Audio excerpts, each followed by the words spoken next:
This is Grunt Squad, brought to you in the studio of Wiley Productions, with Sam Mann and Nate Westlake, bringing you all the spreads, picks, and player props.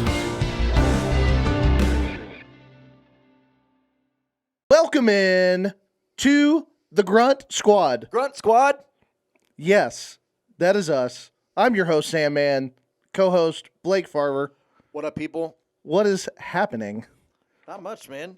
Week 9, Episode 8. Some things, some stuff. There was a lot that happened There is. over this past weekend. Let's kick it off with our picks, our Grunt Squad picks, which over 65% on the year, just saying. Patreon, follow us. Yeah, because that's a thing. Yeah. If you want to Please. make a couple of shekels. Shekels. You can join us. Yes. You can join us on that. Bateman over 21 yards, easy peasy. And Jigba over 29 yards, no problem. Missed the Chark one, just by one reception. Renfro check. Games Pitt minus 2.5, no problem. Colts money line bingo. Chargers minus 3. Easy peasy, lemon squeezy. Yes, I did say that. Yeah. I am 12. Nailed it this week. We did, and our team's doing their thing, man. Yes. We keep plugging along. Well, let's talk about some things that caught our attention, as we always do on this part of the show. Yeah. That matchup, buddy, Chiefs Dolphins Whew. in Germany, and I'm not going to do the accent again. Why not? Germany. Yeah, that's not it. Okay. I see. Honestly, the people in the back. Wow, thank you so much, because the effort was there, the execution not as much. Yeah. Hey, for effort, that's a thing. No. Okay. I don't give out participation awards. Wow. Wow. All right, I'm out of here. All right. Anyways, Chiefs Dolphins. Go ahead. What's going on? All right, yeah, Chiefs Dolphins. Man, there's a lot here to unpack, I think. Let's start with the Dolphins defense. Hello. Let's start there. Hey, How you doing? Nice to see you. You're here. Yeah. listen, when Howard and Ramsey are on the field together, it changes the landscape of this Dolphins defense. I mean, they were pretty much shut down for the most part. You could still see that they were trying to get their legs under them a little bit, but the knowledge and the experience, you can tell that they're Pro Bowl corners. They shut down Kelsey, and I don't know if it's because they shut him down or the fact that Taylor Swift wasn't in Germany with them. Probably both. More so the latter, actually. Yeah, I agree, because Bring back Taylor. listen, I'm telling you, the next time that Taylor Swift is at a game, I'm putting the farm on Travis Kelce. I'm telling you, I'm doing it all. I follow. Yes, I'm in. but the Dolphins did a really good job taking him away. Listen, the Chiefs scored 21 points, but only 14 offensive points, and it was all in the first half. Second half adjustment, phenomenal for Miami. And you said it on Sunday morning when it was 21-0. You said they're not out of this thing at all. Like the way that the game had gone, it wasn't like Kansas City was just owning the game. They scored on their first drive, and then it was kind of a lull, punts back and forth, and then they scored again. And then if it wasn't for a Tyreek Hill fumble that led to a scoop and score, they were on the drive. They were at about the 50-yard line at that point on their way to scoring before the end of the half. Very easily could have been 14-7 at halftime instead of 21-0. Yeah, I think ultimately if you came in, like I mentioned before, if you told me the Chiefs were only going to score 21, you're like, okay, Miami's going to win by a couple touchdowns. Like, that's just the way that this game was going to be. And them scoring the first drive, it's like, buckle your seatbelts, This is the shootout we all want. Right. And, I don't say, unfortunately for fantasy, yes, I had Mahomes, Kelsey stack, Tua, Tyreek stack. Both went to, So, all that to say, it wasn't the shootout that I was hoping for. But, man, what a game to sit and watch. Both defenses played great.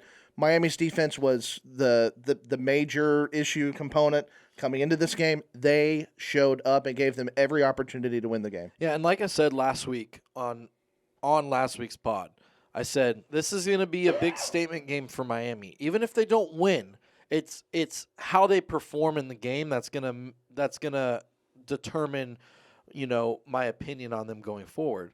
I think that they showed that they can stay in close, tight games with top elite teams. Now, they didn't come out with the victory that we've been talking about, and they're still struggling getting over the top and winning a game against They have to do that. winning records. They have to. And it But- hasn't happened yet.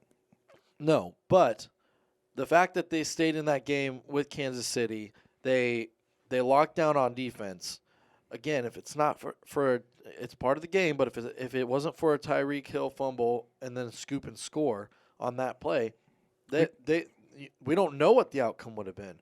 Kansas City could not move the ball in the second half. They could not move the ball at all. And credit to Miami's defense for that, but credit to Kansas City's defense for shutting Miami's offense down. I think it's harder to shut down Miami's offense than it is Kansas City's offense. Oh, come on. Not even close. Night and day. Because, yeah, I mean, you're going against Mahomes. He's the best quarterback in the game, bar none. But the weapons that Miami has, look, the Dolphins proved it. If you can shut down Travis Kelce, the Travis Kelce Patrick Mahomes combo, you're going to be right there in the game. You can't rely on that receiver set. Now, that receiver set looked really good in that first drive when they scored. After that, not much. I mean, Mahomes had under 200 yards passing this game. So he wasn't, I mean, it wasn't anything, to stare at. Nothing like another guy that we're going to touch on here in a little bit, C.J. Stroud. What a game that was. We'll get to that in a minute.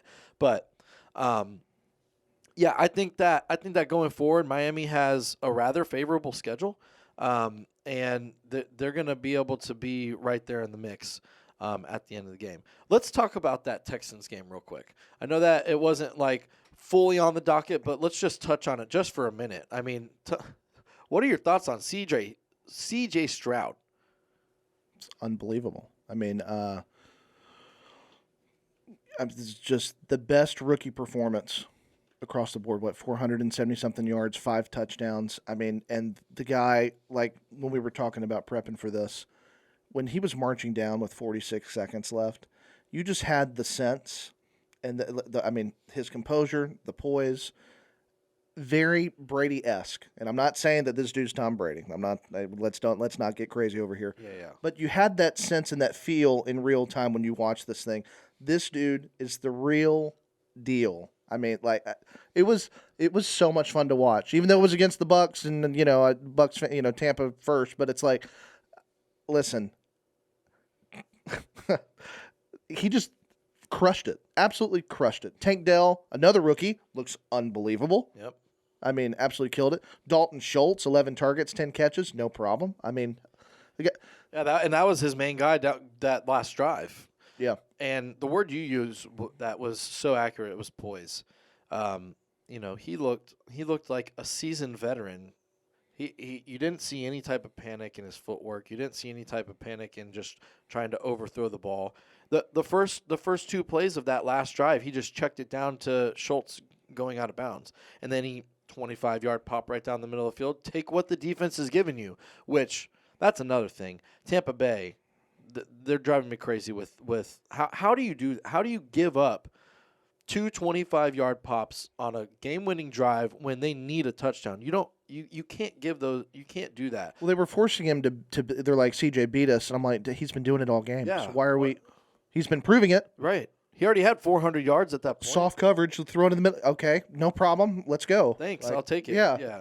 So I'm with you there. without getting into a long discussion about it, Todd Bowles needs to be fired. He needs to be done. He needs to move on. That's not a hot take. I've been calling for Todd Bowles to be fired since last year, and I just think it's way past time. I like what the offensive coordinator is starting. Dave Canales, he's starting to get things going a little bit. Look, they scored 37 points this week, like 35, 37 points this week. They got things moving. So I think that he's starting to pick it up. It's his first year as an offensive coordinator. But Todd Bowles, Baker looked good. Yeah. I mean, Yeah, I think that K-Dot and getting involved too. right. Todd Bowles has had his opportunity, and the only thing that we were saying that was a positive for this Tampa Bay team was the fact that they had a good defense. Now you give up 39 points to the Texans and a rookie quarterback. I mean, he's great. He's a great rookie quarterback, but you should be able to dial something up to stop a rookie quarterback on the last drive of the game. It's time for him to go. This guy, he's not Tomlin in what the game plan that they had against, Levis. And that's the difference. Yeah. But just like you were saying, like Levis came off the big performance, he kind of got shut down. I mean, Levis wasn't awful, but I mean they sent the house and that was the game plan. That was the game plan. And it worked? Of course it did. Yeah, because the Titans' offensive line isn't great. They shut down the run game, and then they just sent the house at Levis. Now, he made a few pretty phenomenal plays down the stretch. Well, not down the stretch, but I mean in the game. Throughout the game, he made some phenomenal plays that you're like, okay, this kid's got a future in the NFL. But, yeah, I mean, you called it last week. I thought that the Titans would go off the high and just keep riding the wave, and I was hoping in my heart that would happen, but I didn't think it was close. It was. I mean, it wasn't like this is the Steelers are 5-3. It's a winning team, and kind of unbelievable, but they're doing it. They're finding ways.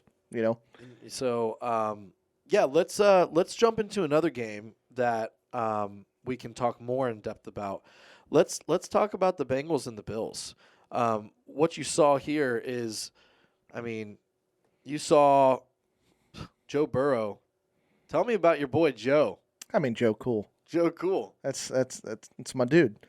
31 for 44, 348, 2 touchdowns. His legs look good.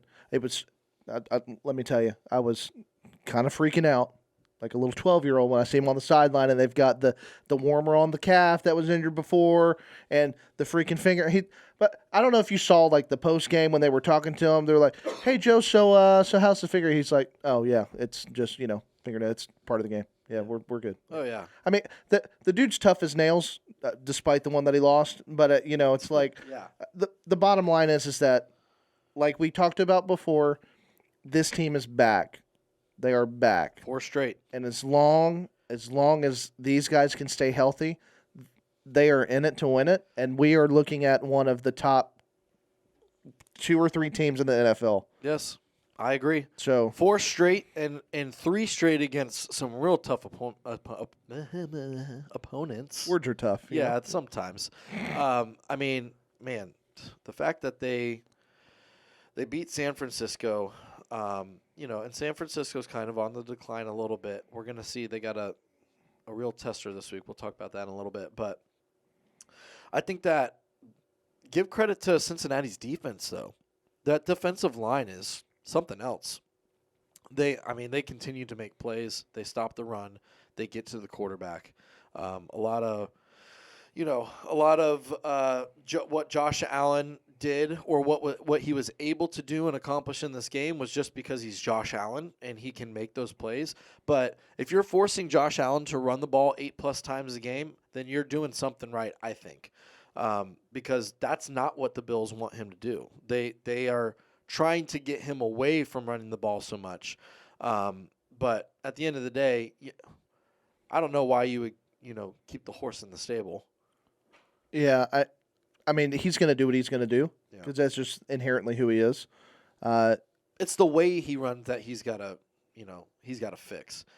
Like, he can't just lower his shoulder and try to run people. But this has been said about him for several years at this point. I mean, look, the dude's going to do what he's going to do until he hits a brick wall. Yeah, and literally. It's going to end up happening at some point. I mean, that's the path that he's on. But what's wild to me is whenever I watch these Bills games, because I actually have been watching a good amount of Bills games this year. I mean, they played the Bucs, so I watched that because I am a Bucs fan. But sorry to hear that. No, I'm just kidding. Born and raised, so we got to do it. We got 2 Super Bowls. It's true. But anyway, they were on TV for the Bucs game. They were on TV for the Sunday morning game in London. So I've watched a lot of Bills games. All that being said, it drives me crazy the fact that they let this man, Josh Allen, run the ball the way that he does, and then when they get on the goal line with 1 yard to go, they sit back and shotgun and try to run to do some crazy, like, why are you – I will not understand for the life of me. You have seen the – whatever you want to call it, the brotherly shove, the tush push, whatever it is, the QB sneak – is the most efficient 1 yard play in the NFL statistically, bar none. It has an A rating, 90% plus. Well, for the Eagles, success. for everybody else, it's closer to 70. But even still, when you've got a guy like Josh, But Josh Allen, this is something we should be doing. He's huge. Like, just get behind him and push him a yard. That's all you got to do to get in the end zone. So it just drives me nuts. I'm like, what are you doing? It drives me nuts when anybody goes out of shotgun with a yard to go. Like, you're making yourself go more yards. So get moving. But anyway, I digress. Oh, I mean, and look, like Kincaid looked great. I mean, we were a believer in his talent just like we were with Laporta. I mean, these are a couple of rookies that are coming in there and getting the job done. I took him for 5+ catches this week, and he crushed that. Yeah, only 10 for 81. Yeah, just only doubled it. Yeah, only doubled it. Gabe Davis, boomer bust guy. I mean, listen, we know who he is. We do. And Shakir got involved. This is back-to-back weeks that he's 6 targets last week, 4 this week. Josh Allen likes him. He does. And he can go down there the length of the field and create some separation. Yeah. And I, on the other side of the ball, did want to mention, Mixon has looked better. Yes. And I think like Mixon of old. Correct. And when you have him that's coming in and is able to balance things out, that's only going to help the offense moving forward. And it's nice to see as someone that wants to see the Bengals go out there and do it. You're funny, man. Yeah. You just like the Bengals. Well, doesn't matter if it's LSU or Cincinnati or you like the Bengal Tigers. It's because of, Joe Burrow, LSU, Jamar Chase, LSU. Yeah. Come on. LSU, yeah, I get it. Listen, I get it. I follow my dudes. That's right. So let's talk about another one that was awesome to watch, amazing to watch, which we were all hoping. Cowboys Eagles. Blake, tell us. None of these games that we looked forward to this week disappointed in any way, shape, or form. They were all one-score games, and they were close down to the wire. Look, there's a lot to be said about this. Let's start with this Cowboys team, and I will formally apologize to Dak Prescott now because of all of the hate and shade I've thrown at him. A formal apology. Yes. Wow, that's big of you. No. Bravo. Yes. Well done. Yeah. Wow. So, are you taking it back already, or no, you're leaving it in there? well, I don't know. I'd like to see it done for more than just 1 week, but there was one, bad decision he made down the stretch with, taking that sack with time running down, no timeouts. That you can't do that. You can't. No, and I get it, but didn't turn the ball over. Very efficient with his completion percentage, his yards, 3 touchdowns he threw. CeeDee Lamb, I mean, We knew he could do it. playing at an elite level right now. We knew this guy could do it. Go ahead. But one unfortunate play that he had on that 2-point conversion instead of cutting it, and it made a big difference in the game. He stepped out of bounds when there was a broken play. He tried to scramble and run. He had somebody chasing him down, dove for the goal line, and he just barely stepped out of bounds. Brutal. I just think that's more of a tough break than it is like not coming in clutch. No doubt. But it changes complete. You kick a field goal there. We're in go to overtime. Yeah, We're in OT. Sure. But he got him in that spot in the first place. I want to hear from you what you think about the Cowboys, and then I want to talk about the Eagles some too. I mean, yeah, Dak played great, and everything that you said is 100% on point. That being said, and I know this is being super, super nitpicky, right? Because 29 for 44, 374, 3 touchdowns, no interceptions. He protected the ball. He did everything right. And yet, here we are having this conversation of when it meant the absolute most, it didn't happen. Now, again, he put him in a position to win the game. But that sack that he took, it's just brutal. You can't to have he's capable of having the awareness and knowing that you can't do that in that spot. Yeah. And it ultimately cost him the game, which is it's sad that we could be having the conversation of hey, Dak, he freaking did it. He did the thing that we told him to do. Hey, we're going to be picking the others. We're going to be fading Dak until he can prove us wrong. He proved us right, despite the fact of how well he played. And you can say that that's more about how well the Eagles played, and because like we've talked about before, they're the best team in the NFL right now. I just think it still wasn't enough, and it sucks because again of how well he played, and for it to come down to those final couple of moments. But that's the NFL, That's the game I think it's a little overcritical to say that he proved us right in the fact that he can't get it done against good teams, because I think that in the past the reason that we even came to that conclusion in the first place was because he has looked terrible against those good teams. Like in the big games, he has looked awful, like very inefficient, multiple turnovers in the game, terrible decisions. Like he didn't do any of that. I just want, and I'm reiterating, I'm not saying he played bad. I'm just simply saying that it's unfortunate that it came down to a few moments that were pivotal. And he did not lose this game for them. He did not. Right. He put them in every situation to win. And I think that's what I'm more like referring to is you could point the finger at him in the past of those big games not where in this game. And that's what I'm saying. Like Yeah. I'm more backing off the fact of Dak. You can't play well in good games. Like I think that's more of what I'm saying is okay. You showed that you can play well in these big games, and now in this big game. That's on the road. In this big game. Yeah, not games. In this big game. Yeah, and we'll see going forward. They play Philly, I believe, in 2 weeks in Dallas. It's either 2 or 3 weeks. Yeah. I'm pretty sure that they don't play them this week, but they play them again next week. It was like a quick turnaround where they play each other again. Either way, it's very soon, and it's in Dallas. If he can perform against Philadelphia and he can get a win against Philadelphia and play well, I think that you can start to say, okay, Dak, I see you. I see that you are turning that aspect of your career around. Well, it's crazy because he played as well as he did, and they still came up short, which is crazy. Because he was awesome. Yeah, he was. And credit to Philadelphia for coming out in the second half, and just they were ready to go. They knew exactly what they needed to do, and they did it. They executed. Jalen Hurts looked good. They did what they needed to do. I think that you're starting to see a little bit of the issue in Dallas's secondary. They're missing Diggs. They really are, and I'm sorry, I don't know his name off the top of my head, but the guy that's filling in for him has done a good job up to this point. But they are missing that leadership.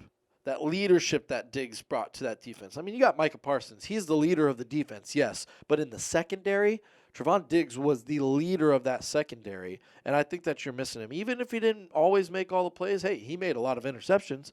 But he had some blown coverages. But as far as leadership, it was him. And I think that you are starting to see because Jalen threw the ball kind of all over him. Devontae Smith got involved more so than he has in the past. He scored a touchdown. A.J. Brown did his thing again. It's a bad week for A.J. Brown. That's a bad week for him.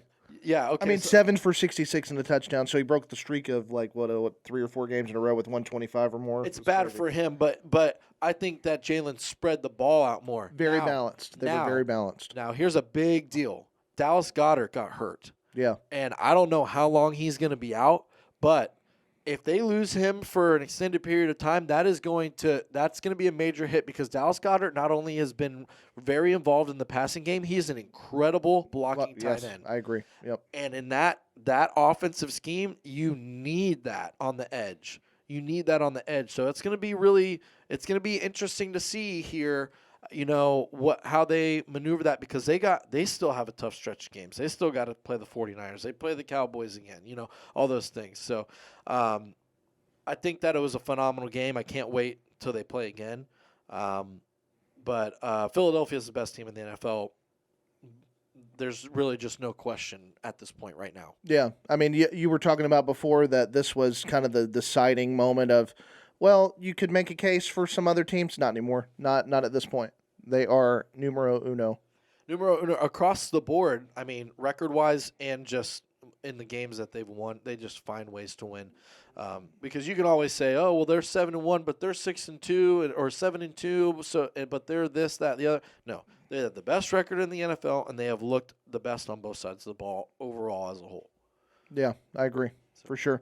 Well, let's talk about some look-ahead games, and this is one that I think is extremely important for San Francisco and Jacksonville. But let's talk about the Niners against the Jags and what you see potentially coming out of this game. Yeah, I think this is more of a must-win for San Francisco. You had 3 losses going into your bye, and now you're coming out against Jacksonville, who is a hot Jacksonville team right now, and they're looking good on both sides of the ball. This is a huge game for Brock Purdy. Let's see if he can improve from his last few weeks. But I think that, man, it's tough for me to just choose a game, choose a winner on this one, because coming off of a bye, it's hard. But they're both coming off of byes. So what do you think?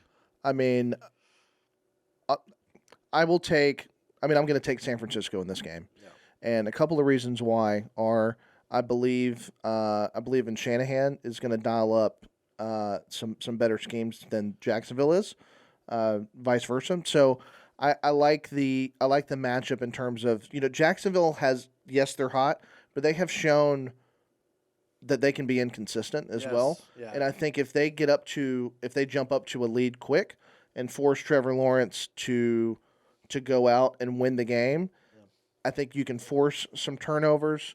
I think you can, if you're forcing them to play catch up, I think San Francisco is going to have this locked up. Well, and San Francisco all year has played much better with a lead.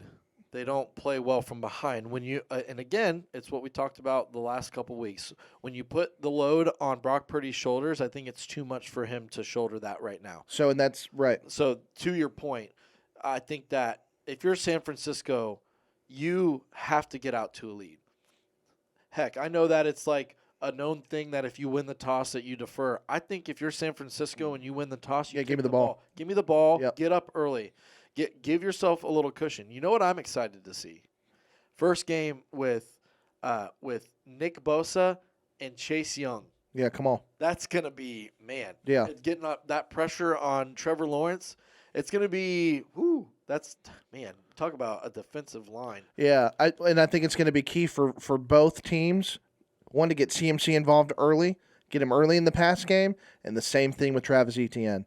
I think that's going to be the key. I think if they can both get off to a good start and make some things become available in the pass game in the middle of it, like this could potentially be, like, we see this as a defensive game. This could be a shootout too. I mean, it's got components to do that. Which if it turns into a shootout, then give advantage to Jacksonville, because you have a better quarterback in Trevor Lawrence than you do in Brock Purdy that can make those downfield throws, and that can, on a broken play, he's fast. Like, he's deceptively fast. He is. But I think that, man, there's several matchups here. You have the best and the second best running back in the league right now going against each other. You have two of the best route runners that are matched up in Brandon Ayuk and Calvin Ridley. Elite route runners. I think it's even more, yes, let's get CMC involved in the passing game. I think it's more important that they get CMC, they establish the run with CMC, because it's been proven the last few weeks that when San Francisco gets shut down in the run and they're forced to throw, they put the load on Purdy, that they haven't been able to respond. If they can get the run game cranking, at least in some way, shape, or form, getting 4 or 5 yards a pop in the beginning, I think that opens up a lot of possibilities for them. But that's why I think teams have proven that they can shut CMC down. So I think, but getting him in space, we're talking about a guy that's can literally juke anybody out of their shoes. I mean, this is the shiftiest guy in the NFL for a reason. He makes people miss, and he can turn a negative play into a positive play more than anyone we've ever seen. I mean, that's who CMC is. That's why he's the best. That being said, I'm just saying get him in positive situations in order to open things up, whether that's running or passing. I'm saying just like you said, establish him early, being able to open things up in the middle of the field. And I love the tight end matchup too. I love the Kittle Ingram like we've talked about it before. Ingram's super underrated, but this guy's getting involved. He's getting involved a ton in that. Like at his, so obviously this guy's getting involved as well. And I think if both teams can establish their key guys, right? ETN, McCaffrey, get Kittle, get Ayuk, get Ingram, get Kirk, get Ridley. If they can, both teams can stay balanced, I think this could be a really, really close game. It's going to be fun to watch. Yes, it will. I think that let's see what happens with Debo coming back this week. I know that he's been limited in practice, so far, and that means that if he's they need him. They do need him. If he is at practice, that's a good sign for San Francisco, I think, because I think that if he's able to go in any way, shape, or form, he wants to get back on the field. So I think if he plays, then I think that nudges San Francisco up. Right now, I think it could go either way, and it's going to go down to the wire. But if they get Debo Samuel back this week, no Trent Williams still. That's a big deal in that run game. So that's why I personally, I know we've talked about it, but I personally stress that run game. If they can get the run game going without Trent Williams, I think that's a huge deal. For sure. So let's talk about another game that we're looking forward to this week. Look, man, division matchup. They've already played once. The Browns got the best of the Ravens earlier this year. Browns and Ravens. Tell me about what you think about what's going to happen this week with that matchup. I mean, I think we're going to see – I think it's going to be a very defensive, very physical game. I agree. I think it's going to be super, super fun to watch. I think Lamar I'm going to say it here. I think Lamar is going to have some issues. I think the Browns are going to be able to force him to run outside the pocket, and I know that like he's shown that in RPO situations Lamar can get it done, and Lamar can get it done with his legs. But I think it can also force some mistakes too, and that we've seen that. So on the flip side of the ball, Browns offensively, they've been super inconsistent. And I think matchup-wise, we're looking at a game. I think this could be the closest game all week. I think it could come down to the wire. Yeah, I mean, Deshaun back this week, was back this last week, and they got their offense moving a little more. You could definitely see, which was nice to see. Yeah, because Deshaun's been struggling. I mean, he has been struggling. I mean, he's had spots, yes, but overall, yeah. Go ahead. No. I just wanted to say, like, on paper, you think this is slam dunk Baltimore. I mean, more balanced team, better quarterback, better coach, but the Browns' defense is so good. Yeah. I think that's going to allow them to stay in this game probably longer than they should. Yeah, I think the Ravens' defense is just as good. So give me the playmakers. If I had to choose a game or choose a winner of this game. Oh, I'm choosing Baltimore too, but But it has the makings of being very close. But I could also see the Ravens, breaking it open a little bit. Seriously, I think that Jacksonville San Francisco game is going to be closer than this one. It could go either way about like blah blah blah blah blah. But if I'm choosing, I think that game will be closer than this one. I think that Baltimore is just, they're so hot right now. They might be playing the best football in the league. It's close between them and Cincinnati. Give me another game. Give me another game of them. Yeah. Seeing that? Okay. Yeah. That's fair. I think they're already there, and I would go out on the limb and say that that they could. It's very possible that they could break this thing open and win by a couple scores. See, and I feel that way about the Niners. I think the Niners could come out and blow Jacksonville out of the water. Wow. Okay. Well, to be seen. Yes. But I think I think that Lamar is playing MVP level football right now, and we're going to see. We might see some of that. Let's talk about the last game that we're going to talk about coming up for this week, and we got the Lions and the Chargers. Lions coming off of a bye. Chargers starting to come on the up and up. They got themselves to 500 after the start of the season, 1-3. They've won 4 out of their last 5. So, what do you think, Sam? I mean, it's great. We've always been believers of the talent on the Chargers. Yeah. Losing Guyton is a blow. But I mean, Herbert is capable of being elite. We've seen it. And I think the Lions they need this one. I mean, I think this is a huge momentum shifter for them. And I think this is a get right game for the Lions. I'm taking Detroit against the Chargers. Yeah, after getting blown out by the Ravens going into their bye, they're going to be rested. They're going to be ready. They're going to be well prepared. They've been preparing 2 weeks for the Chargers. Man, there's just so many playmakers on that Chargers team. For sure. More playmakers than the Ravens. So you got Keenan Allen, you got Austin Eckler, even their tight ends, Everett and Parham, they make plays. Palmer makes plays. We're starting to see Quentin Johnston get more involved. This is what we've been looking to see. We said this early on. Now he still doesn't have a lot of volume, but they're trying to get him the ball a little more.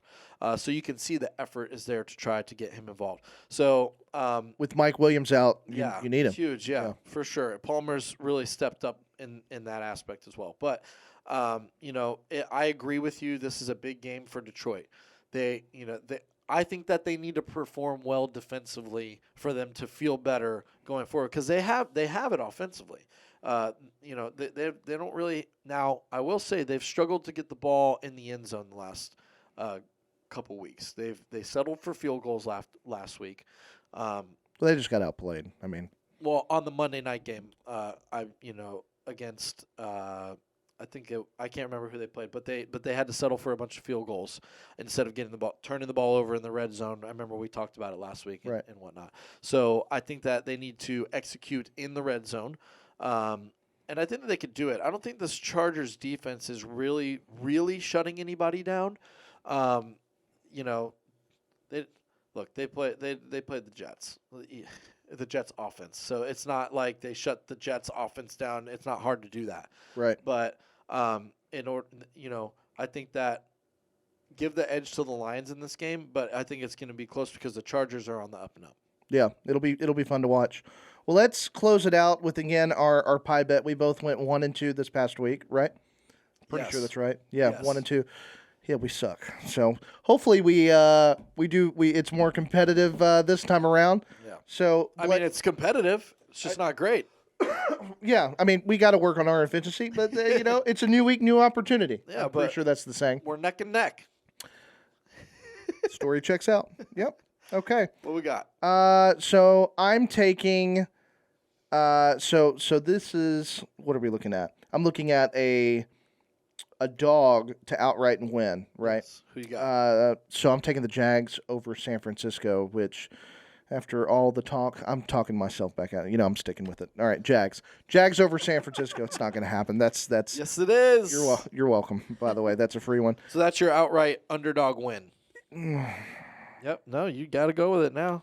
Yep, and I'm sticking with the Browns, keeping it close against Baltimore. So they're +6. I think they're going to cover. The Browns are going to cover 6 against Baltimore. Against Baltimore. All right, and then your favorite? Hey, going with my Saints over Minnesota. I know everybody's hyping over Dobbs with him coming in with 5 hours of prep, doesn't know the playbook, looks like a hero.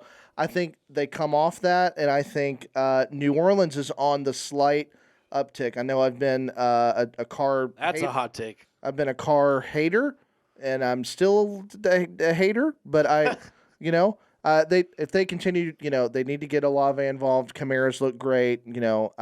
Olave scored this last week. Yeah. So it's good to get him involved, but they struggled against the Bears. But yes. Like I said, let's go. All right. Speaking about the struggling Bears, I'm going to take. Yeah. Let's go. Okay, but we can say they played against a decent to good Saints team, and they were neck and neck with them, and it was down to the wire. I'll go out and say I think they're good. The Saints are good. I think they're good. Fair. We'll see. We'll see after this week when they lose to Minnesota. But hey, listen, shut. The Saints are good. Okay. Okay, whatever. Go ahead. Anyway, the Bears are playing the very bad Carolina Panthers. Very bad. They are very bad. I think that Chicago covers 3.5. Okay, I like it. Against Carolina, so that's my winner to cover the spread. Good luck with that one. Okay, thank you. Thursday night. Actually, really bad luck, sir. Whatever. So give me the outright win. Give me the Chargers to beat the Lions. We're both going against what we just talked about. I love it. Said give the Lions the edge, but I don't know the Chargers. I'm riding the wave again, so hopefully we stay on the boogie board on top of the wave this week. It didn't work out. It's a subconscious trying to convince ourselves otherwise. Yeah. Second guessing. Yeah. I mean, love this game. That's why this game is so challenging, because they're close. They're close lines. Anyway, last one. Yes. To cover the spread, they're going to cover 7.5. I like this one, actually. They're going to cover 7.5. They just came off of beating the You're talking about Denver against Buffalo. Yeah, the Kansas City Chiefs. They beat them. Give me the Broncos to cover 7.5. Not saying they're going to win. Also not saying it's not possible. Man. But I think that they don't lose by more than 7 against the Buffalo Bills this week. I like it. Well, that's going to do it for us this week, sir. And guys, thank you so much for joining us. Thank you to Wicked Pecker Off-Road for sponsoring today's episode. We appreciate all that they do.